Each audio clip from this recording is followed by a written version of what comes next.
저희는 72시간부터 72개월까지 긴급 쉘터에서 마을로 사용이 가능한 응급 구호 모듈을 만들어 보았습니다. 우리는 다양한 재난 속에서 살아가고 있습니다.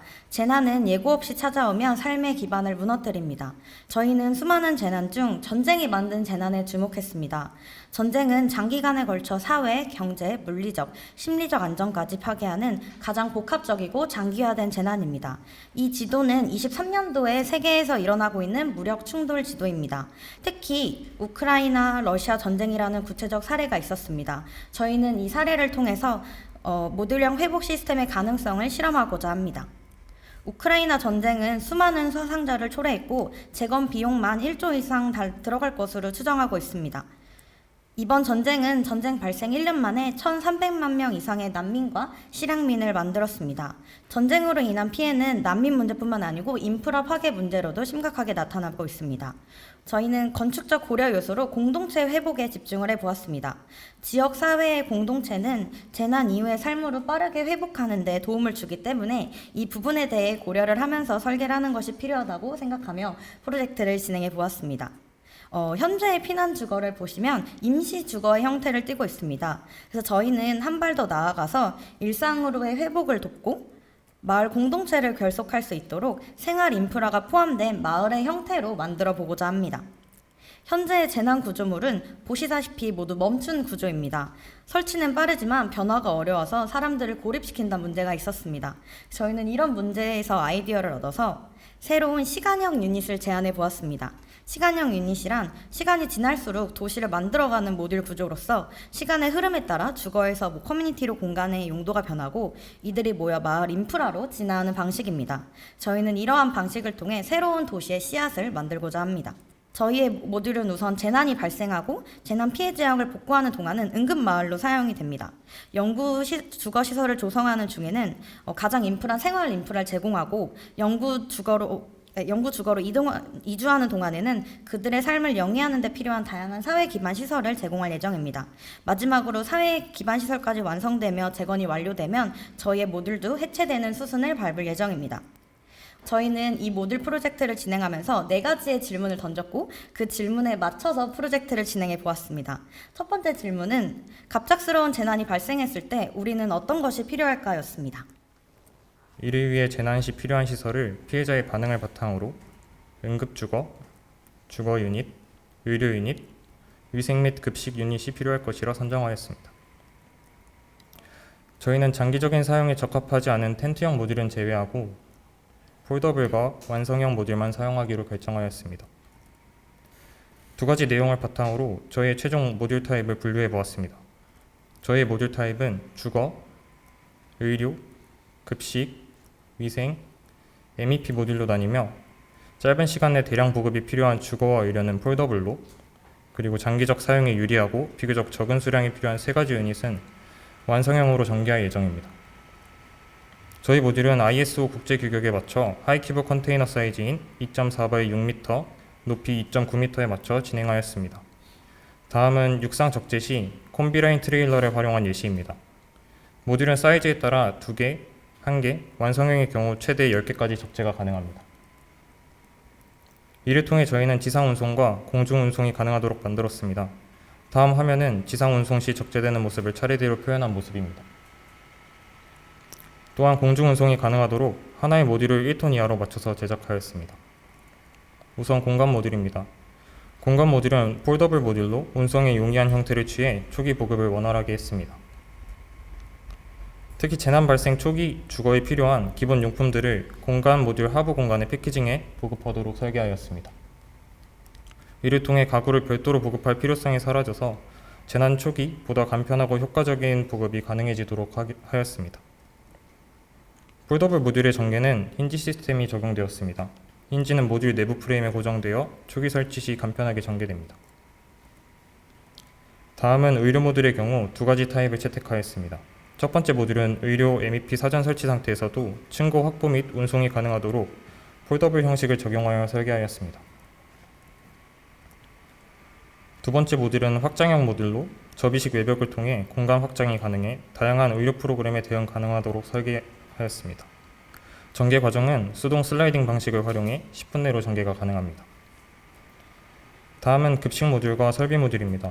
급식 모듈의 경우 주방 가구와 배관 설비 등 조리에 활용되는 것들이 포함되어 있으며 벽 삭제를 통해 다양한 조합으로 사용이 가능합니다. 설비 모듈의 경우 전기, 기계, 배관 설비가 통합되어 주요 인프라 기능을 집중적으로 처리합니다. 마지막으로 위생 모듈입니다. 위생 모듈 또한 완성형 모듈이며 1.2x 3m 규모로 1인 사용에 적합한 크기로 설계하였습니다. 재난 상황임을 고려해 베리어 프리가 가능한 2.4x 2.4m 규모의 휠체어 접근이 되는 모듈 또한 함께 설계하였습니다. 다음으로 두 번째 질문입니다. 저희는 재난 이후 건물은 왜 다 임시적인 구조여야만 할까라는 질문을 던졌습니다. 그 질문에 답하기 위해서 중기, 장기 배치 시나리오를 제작하여 해결해 보고자 하였습니다. 시나리오는 시기에 맞춰서 0단계부터 4단계까지로 구성을 해보았습니다. 0단계는 재난 직후부터 72시간까지로 생존 쉘터를 구성해 주었습니다. 이후 4일부터 2개월은 1단계로 응급 마을을 구성하고 2단계는 3개월부터 17개월로 생활 인프라를 마련해 주었습니다. 3단계는 18개월부터 72개월로 도시화 가능 플랫폼을 만들고 이후 73개월 이후에는 해체를 하는 4단계로 시나리오를 짜보았습니다. 0단계는 재난 직후부터 72시간까지로 생존 주거를 마련하는 것인데요. 재난 발생 초기 72시간 내에 생존을 위한 핵심 공간으로 기능을 하도록 하였고 응급 주거는 일시적인 생활 기반을, 의료 모듈은 응급 처치 거점을 제공해 주었습니다. 4일부터 2개월까지는 응급 마을을 구성하는 1단계인데요. 1단계에서는 공간 모듈에 급식, 위생, 설비 모듈을 조합해서 1에서 2인 가구의 프라이버시가 확보된 기본 주거 유닛을 만들었습니다. 이 기본 주거 유닛을 4개에 조합하여서 응급 마을의 형태를 제안해 보았습니다. 이제 3개월부터 18개월까지는 2단계의 생활 인프라를 마련해 주었는데요. 주거 유닛을 기반으로 마을 단위를 형성하고 학교, 병원 등 사회 기반 시설을 단계적으로 결합하여서 재난 이전의 생활 구조와 공공 서비스 기능을 회복할 수 있도록 하였습니다.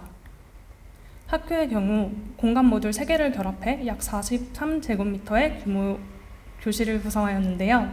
교육 수준에 따라서 20명에서 35명의 수업 공간으로 활용이 가능합니다.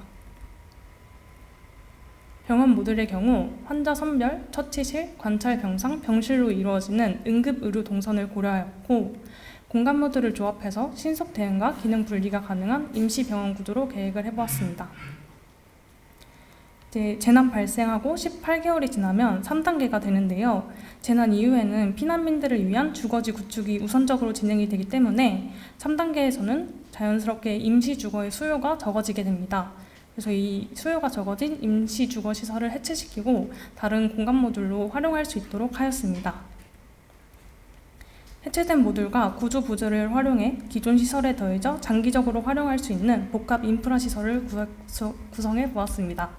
여기에는 교실과 행정센터, 보육센터, 커진 병원들이 있습니다. 재건해서 광장은 공동체 회복의 핵심 장소로 여겨집니다. 그래서 우리는 우크라이나의 전통적인 마이단 형식을 참고하였고 광장을 가진 구조로 배치해 보았습니다. 이 배치는 광장을 중심으로 기능 모듈이 결합되며 공동체의 회복과 정체성을 상징하는 공간입니다. 그리고 이 광장을 중심으로 하여 가지처럼 뻗어나가는 형태로 병원과 학교 등의 공동체 회복에 필수적인 인프라 시설을 형성하였습니다. 727이 모듈은 재난의 시작부터 회복의 끝까지 사람들의 일상을 찾는 그 순간까지 함께 변화하며 안정을 찾을 수 있도록 도와줍니다. 이제 전쟁이 끝나고 전반적인 복구가 마무리되면 유닛은 해체됩니다. 해체된 유닛은 또 다른 재난지원시설 필요지역으로 이동하여 재사용되고 새로운 삶을 회복하는 데 사용됩니다. 그리고 세 번째로 우리의 모듈러가 멈춤 구조가 아닌 지속 가능한 삶을 영위하기 위해서는 어떤 구조적 결합이 필요할까라는 질문을 던져보았습니다. 저희 프로젝트의 핵심은 공간 모듈입니다. 공간 모듈은 초기 보급을 위해 접이식 구조를 채택을 했으며 이때 외부 프레임 없이도 자립이 가능한 경량 샌드위치 패널 구조체를 적용하였습니다. 다음은 모듈 간 결합 시스템입니다.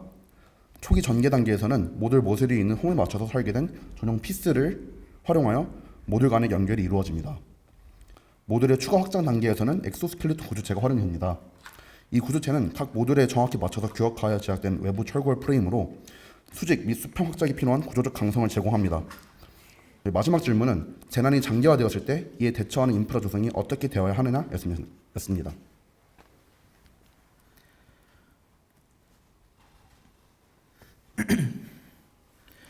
네, 공간 모듈은 이제 주거 외에도 여러 용도로 다양하게 활용이 가능합니다. 우크라이나 국민들이 필요로 했던 사회 기반 시설들을 비롯해 기존 일상에 있었던 생활 기반 시설들을 공간 모듈을 통해 재구성하여 제공하고자 합니다. 이어서 이제 영상을 시청하겠습니다.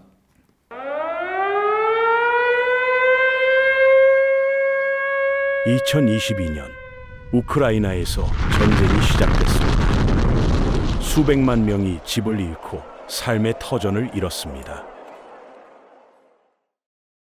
삶은 무너졌고 이제 그들에게 남은 건 살아남아야 한다는 절박한 현실뿐입니다. 우리는 재난 이후 사람들의 삶을 복구하기 위해 재난의 시작부터 회복, 그리고 도시로의 이행까지 삶의 연속성을 보장하는 시간형 유닛을 제안합니다. 우리는 가장 먼저 72시간 내에 설치하고 사용할 수 있는 모듈을 설계했습니다. 지상과 공중 운송을 활용하여 빠른 조달과 조립으로 30분 이내 생존 주거를 완성합니다. 초기 보급 모듈은 폴더블 구조로 만들어 같은 시간 대비 대량 보급이 가능하도록 했습니다. 이후 공간 유닛들이 모이고 위생, 주방 모듈을 결합하면서 작은 마을이 형성됩니다. 임시로 사용했던 확장형 유닛을 해체하고 MEP 유닛을 가져오면서 응급병원, 학교 등 사회 기반 시설이 만들어집니다. 주거시설이 가장 먼저 복구되면서 수요가 적어진 임시 주거시설은 해체됩니다. 해체된 모듈과 구조 부재를 활용하여 기존 인프라 시설에 더해져 장기적으로 활용할 수 있는 복합 인프라 시설을 만듭니다. 재건에서 광장은 공동체 회복의 핵심 장소로 여겨집니다. 기능 모듈이 결합되며 공동체의 회복과 정체성을 상징하는 공간을 만들고 광장을 중심으로 가지처럼 뻗어나가는 형태로 병원, 학교 등의 공동체 회복에 필수적인 인프라 시설을 형성하였습니다. 전쟁이 끝나고 전반적인 복구가 마무리되면 유닛은 해체됩니다. 해체된 유닛은 또 다른 재난 지원 시설 필요 지역으로 이동하여 재사용되고 새로운 삶을 회복시키는 데 사용됩니다.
네, 이처럼 저희의 모듈러 프로젝트는 끊임없는 변화를 지향합니다. 모듈이 변하고 모듈의 조합이 변하며 그에 따라 용도가 바뀌고 상황에 맞춰 크기 또한 달라집니다. 그 모든 변화의 중심에는 사람이 있습니다. 재난은 멈추지 않지만 그 안에서의 삶은 다시 시작할 수 있습니다. 저희는 그 시작을 만드는 모듈러를 설계해 보았습니다. 그리고 저희의 모듈이 만들어갈 다음 장면을 함께하길 기대합니다. 이상 발표 마치도록 하겠습니다. 지금까지 재난탈출 넘버원 1조였습니다. 감사합니다.